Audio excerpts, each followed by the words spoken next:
So, Sue, welcome. For having me. Thank you for joining me today. So, Sue, a couple of weeks back, I asked you, would you write some confidence tips for me? Because I know exactly who our customers are, and a lot of them are mature age women, and a lot of them are coming back to writing or coming to writing for the first time at that age. Yeah. Yeah. So, you put together the blog for me, and we sent about a week ago. And I got to tell you, I put a few blogs out. I've never had a response like I got to this one. Wow. Wow. That is a big thing. Yeah. I was surprised, and I was surprised because I don't get responses like that normally. You know, I get some comments, but you really struck a chord with our customers. So I wanted to take the opportunity to follow up with you and just talk about that blog that you wrote. Mm-hmm. Yeah. So what I loved about your blog, first of all, you nailed it. You nailed exactly, exactly who you're talking to. You know, the mature age woman who's bought the horse, bought the 5 acres. And, you know, well, then we kind of get suckered in. We buy the horse, we buy the 5 acres, we buy the float, we buy the 4-wheel drive, we buy the custom saddle. So it goes. And pants. And the pants. Exactly. So what I loved about your blog was it was a combination of all sorts of things, not just the practical skills, but it did include those practical skills that are going to keep you alive.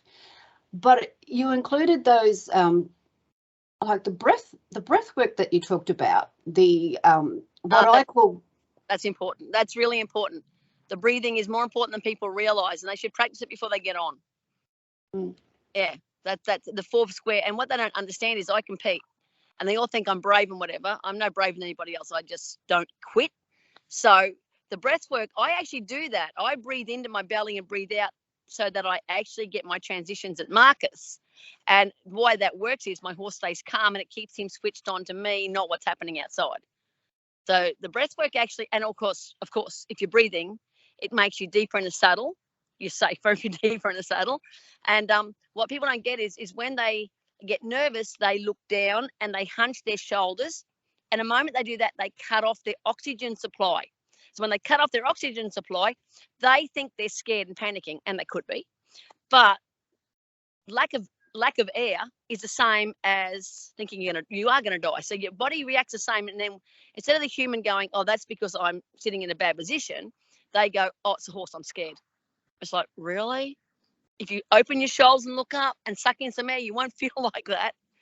So also I make it look around the countryside, like look over the fence, look over the hill, look around, and that they think it's to distract them. It's not to distract them, it's to make them breathe. To open up through the chest, make them breathe. Yeah. I used to say something to my children when they were growing up. You know, they'd say they were nervous, and not just about horse riding, but anything. And I would say to them, that's not fear, that's excitement. So it's about reframing, hey, from what you've said. Yeah, well, and my husband actually said that to me years ago. I do clinics all the time now, and I enjoy my job. I love it. But myself, because of where I lived, there was no instructors, or they were rare to get them out. So I would drive to clinics. I would drive hours and hours to get to a clinic. I was a clinic junkie. I must have drove the trainers I went to crazy because I was always there.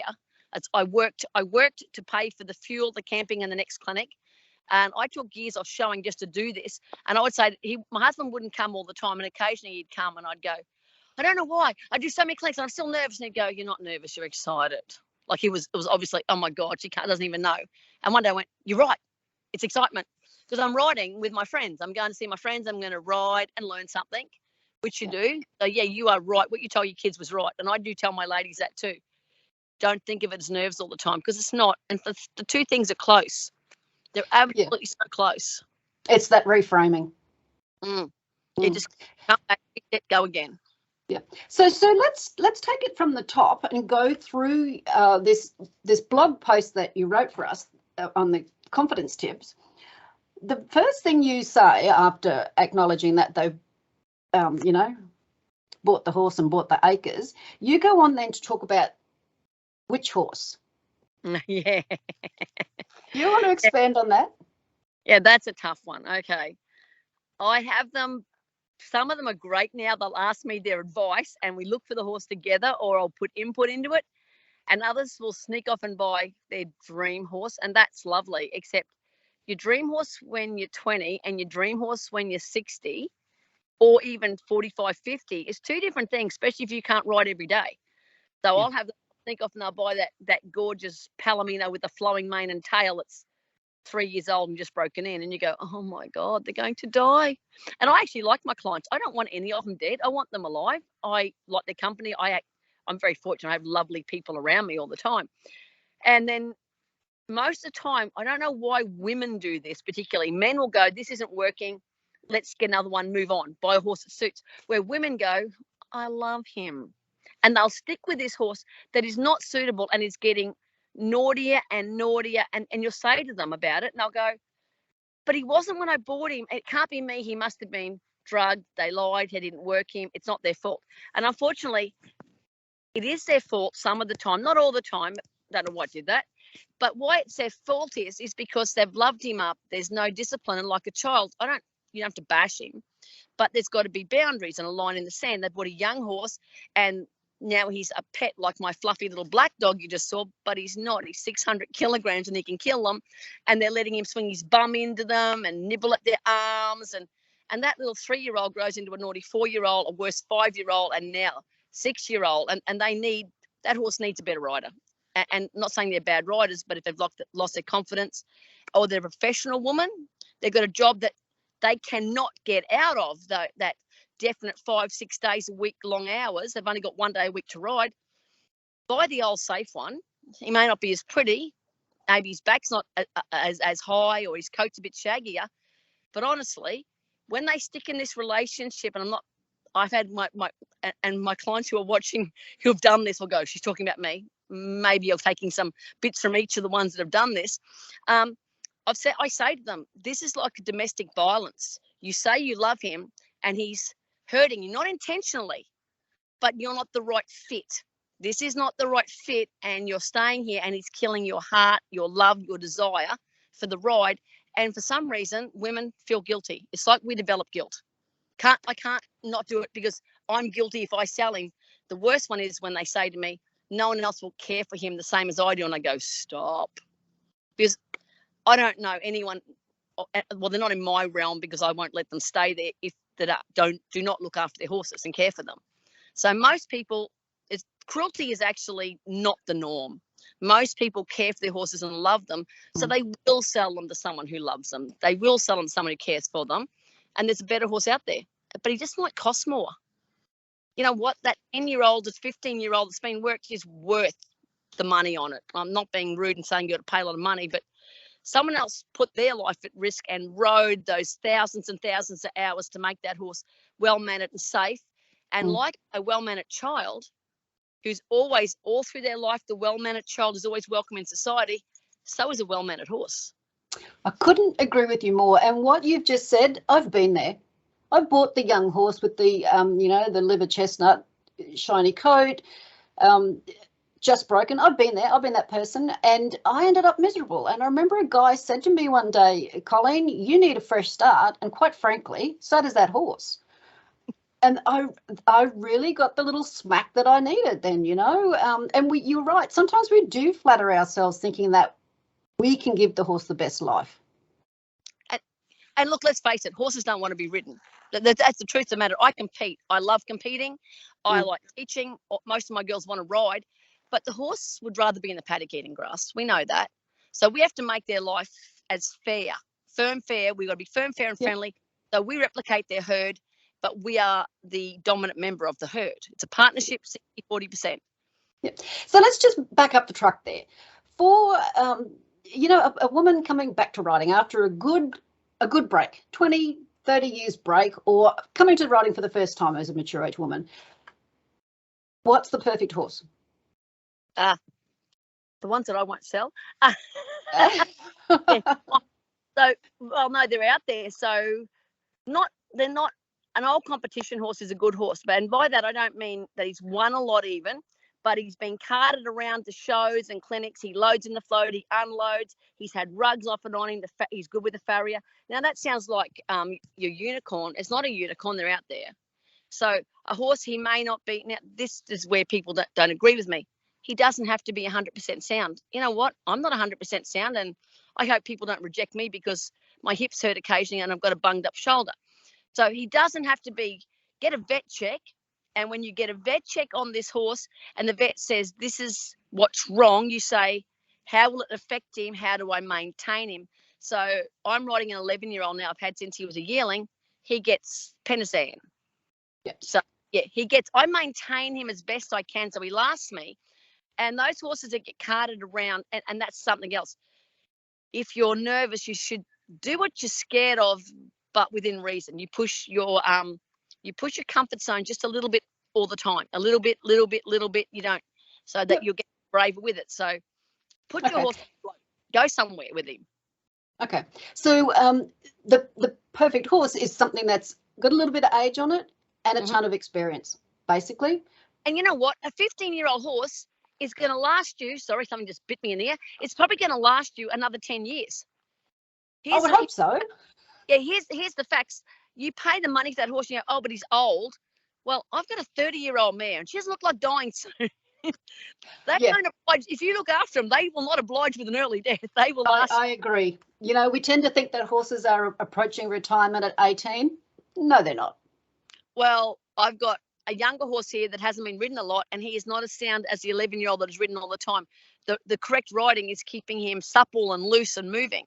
So like us, they need to do something to keep them.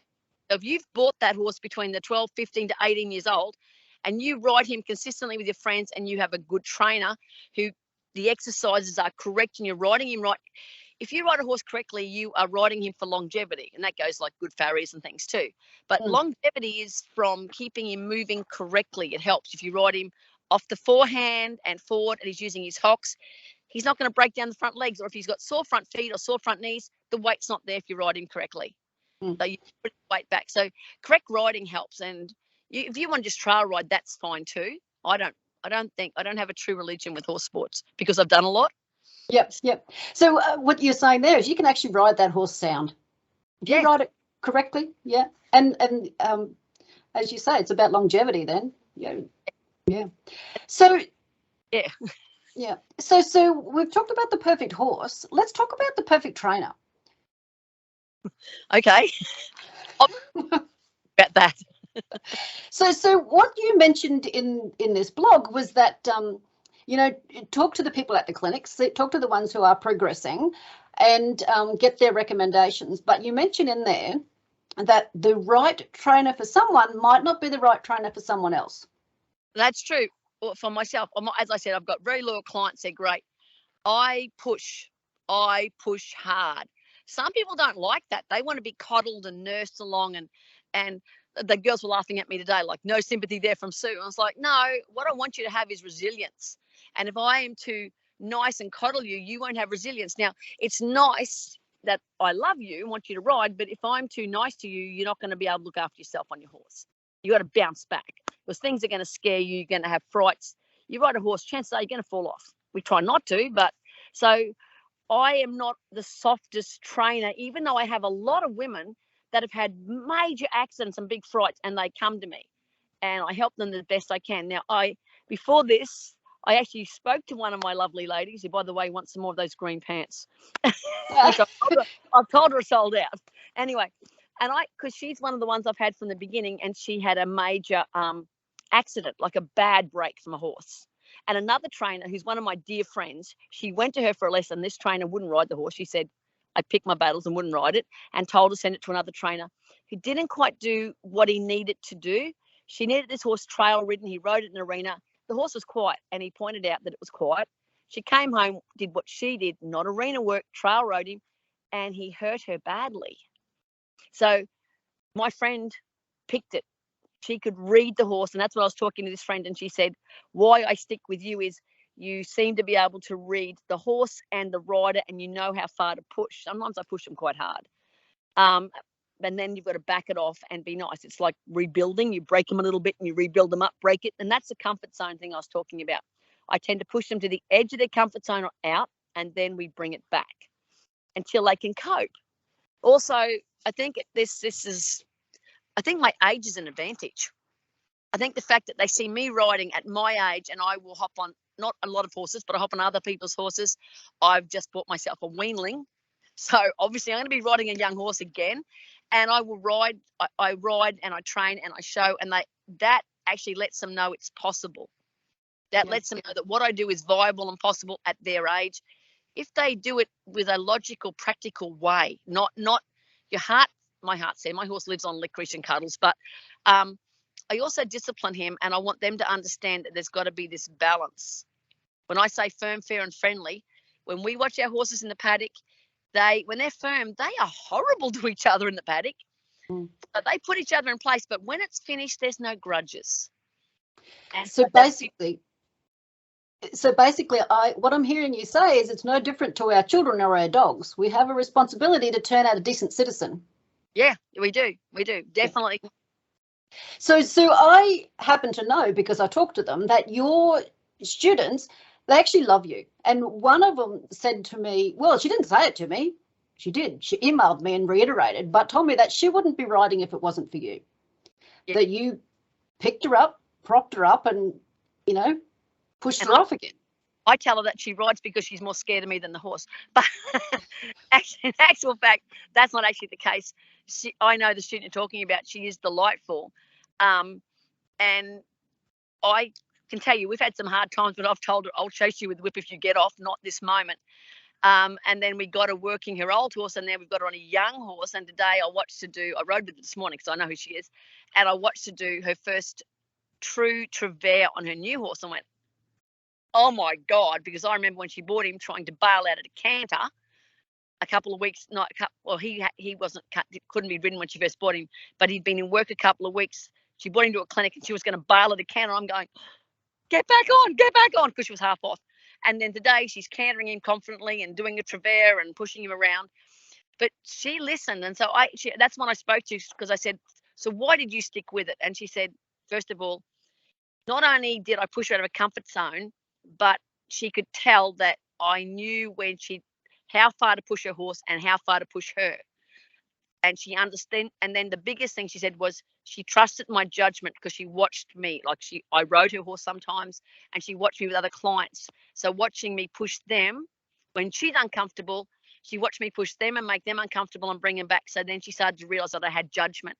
And I think, I'm nothing against young trainers, because they've all got to have a start and go somewhere. But your trainer, a more mature trainer that's been around, probably will have better judgment with women that age. If they've ridden, especially if they still compete and ride different horses themselves. Well, I think you communicate on a different level. You communicate at a different level, because you're working with your trainer who's had a whole lot of life experience behind them. Experience and horse experience. Yes, yeah. They've seen a lot of horses, and hopefully they've ridden a lot of horses. Yeah. And they know that you'll turn up on a horse and they look at you and go, maybe you should lunge him for another 10 minutes. I won't get on him just yet. And some of them won't take your advice, and they get hurt, and you go, that's a life consequence, like a life choice. You made that choice. And we teach that with our horses. If they're naughty and the horse does something and doesn't respond properly, we'll go, well, your horse just made a bad life consequence. We have to ride him through it. So it's the same with the human. A bad life choice is not good. It'll get you hurt. Yeah. Well, it's that thing, you live your life by the choices you make, isn't it? Yeah. So that you have to have a trainer that you can actually trust. And I think trust is not built because you just throw trust at them foolishly. What's the saying? I trust everybody, but I still brand my calves. So it's not a foolish trust here. The trust has to be built and earned and then honoured. And that's where it comes with a trainer. The trainer can't just expect their client to say, whatever you want me to do.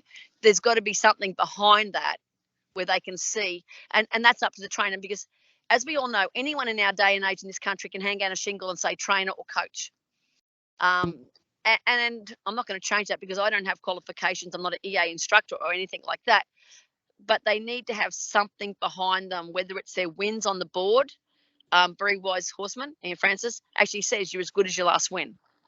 And how true is that? So he says that, and that's, you don't have to be competing all the time, but I think it's good that your clients can see that you actually have the aptitude and the ability to do it, and you don't ask them to do something that you wouldn't do. Or that if you're physically hurt and can't anymore, too old, that you wouldn't have done, that you couldn't do. So you try to actually only ask them to do what they're capable of, or what you were capable of. And that way, that's, I think, where the good judgment comes, with telling them what to do and what to do with their horses. Yeah, yeah. The other thing that person actually said today, she learned, and I know I've explained it to a few, but I think she's one of the few that's really learned this, that when you're with your coach and things are going pear-shaped, stop questioning what they're doing and trying to outthink them, and start listening to them and doing what they say without question. That will help you override the fear. So, and it's not about without question as in get yourself hurt, but she had an instance, and I remembered her old horse, and he was cantering very fast. And look, he wasn't bolting, he wasn't galloping, he was being a pig. It was just like he knew that she was scared of cantering. So he just cantered a bit faster and a bit rougher and pushed a bit in the bridle, and she wanted to stop him. And so I talked her through that and how to stop him, and we doubled him. That's an exercise I do. And then I'd say, now canter him out, now double him again, now canter him out. So she had to trust me she wouldn't fall off, because doubling can be quite abrupt. And canter him out. And it didn't take many times of doing that. And he went, he doesn't have a big heart. And he went, oh my God, I can't cope anymore. How slow would you like me to canter for you? So he came back, but she had to trust me while he was cantering fast, that I wasn't going to get her killed. Yeah. So let's move on to that then. In the blog, you move on, and then you talk about, you've saddled up, you've groundwork, and you're ready to get on. And then you talk about this, concentrating and the breath, which I call grounding yourself. Interestingly, then you go into visualization. I use that a lot. Yeah. Yeah. So I understand some of your students have told me so, that's what you're into. And I love that. I think we can do very well to tell ourselves a different story. Yeah, well, I've done experiments. That sounds terrible. I've experimented on my clients. No, what I've done is, because I use it now, I paid to have a coach on the Sunshine Coast when I was living in Roma. I'd do it by phone. I paid him, or Jeffrey, he actually coached Lydia Lassiter, the aerial Olympic skier, winter skier. So he actually helped me a lot with that. We went to it. He was very good. So I actually paid to have someone coach me. I knew about it. I couldn't get it, so I went looking for someone who did that was his job. He doesn't ride horses, but that doesn't matter.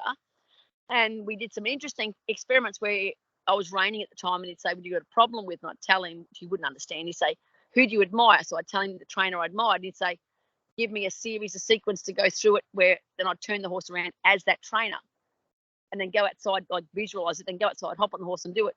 And it worked. So I've experimented. If it works on me, go out with my clients, they sit on their horses before they ride. We'll look at the obstacle, like a working echo obstacle, like a 3 barrels, which is ridden a certain way. And anyone who does that knows it's very intense. They're 4 meters apart. You canter, you either walk between them or you fly change. So it happens quickly, but the goal here is, if it's not speed, is to make it happen like you've got forever, so it flows. So we visualize it. I count backwards, and they focus on their breathing. You go to a happy place, and then see yourself doing it as you want to do it, even if you put your face on a better rider's body. That's quite all right. Pretend you're somebody else. Let them take the responsibility, and then come out of it, open your eyes, and go ride it.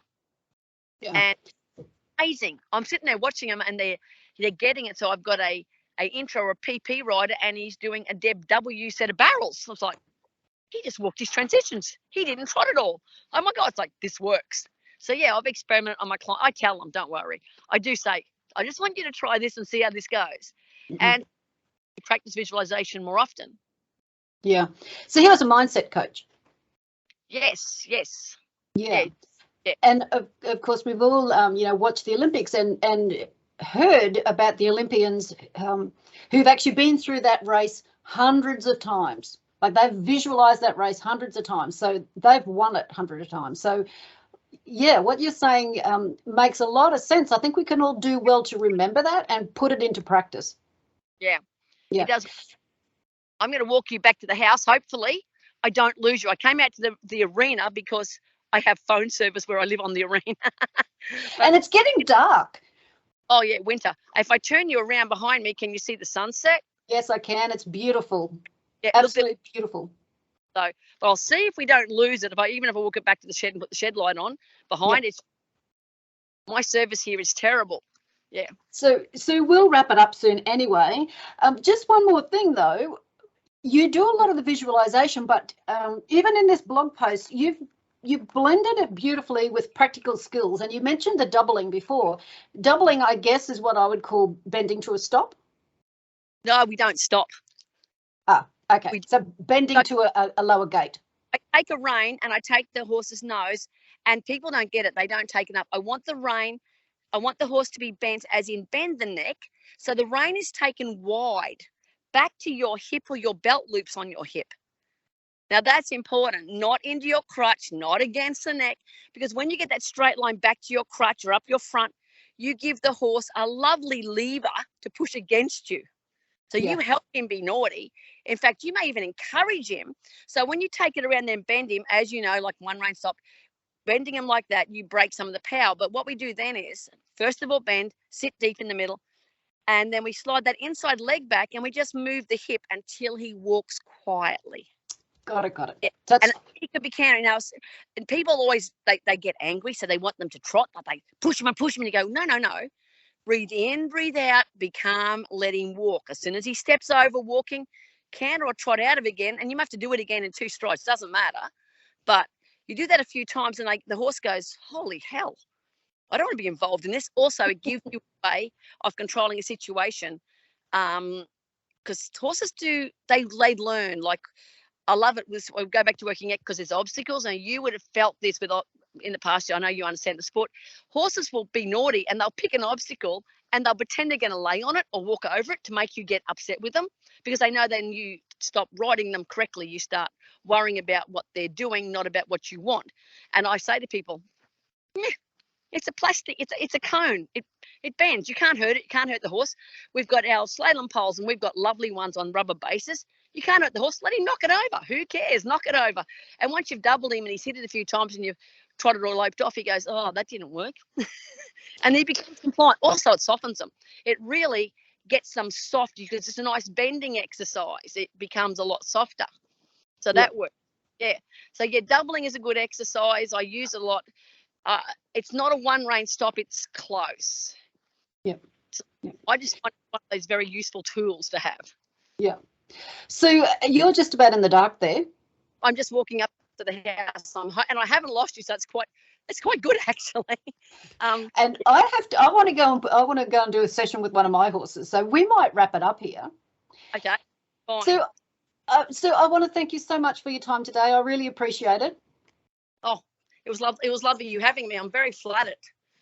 So if women, not women, if people want to get hold of you, how's the best way? At the moment, it sounds terrible, isn't it? Social media. So my phone number is actually on my Facebook page. It's not on my profile. It's on my page, not my profile. So my phone number is there, and I do try to get back to calls. This sounds terrible. Message through social media, because I don't know why, but when they come through my website, I don't get it for 4 or 5 days, the email. So social media, I'm much more inclined to get it. Okay. So we've actually got a New Zealand lady who reached out to me. She was interested in doing something with you. If she makes contact with you, you guys can do something. You can do it. You can do it first. Well, I might do that. I'll send Carrie your details, because she might even just want to have a mindset session with you. Yeah, or send you a video. I know that happens a lot nowadays. Yeah, and I've got to work out. I've got to get my technology, my skills happening for that. Yes. Otherwise we get left behind. Yeah. So I'll drop your details with this. Well, we don't know if we're going to end up with a video or just an audio yet, because because of that bloody tech. But we'll see how we go. Well, I've got you back in. You've got me back in light. Probably too good a light now. No, it's okay. The light's good. So yeah, thanks again. I'll send this. I'll get this prepared and I'll send it out to our people. That's good. That sounds Thanks, really. Sue. See you later. Bye-bye. Bye.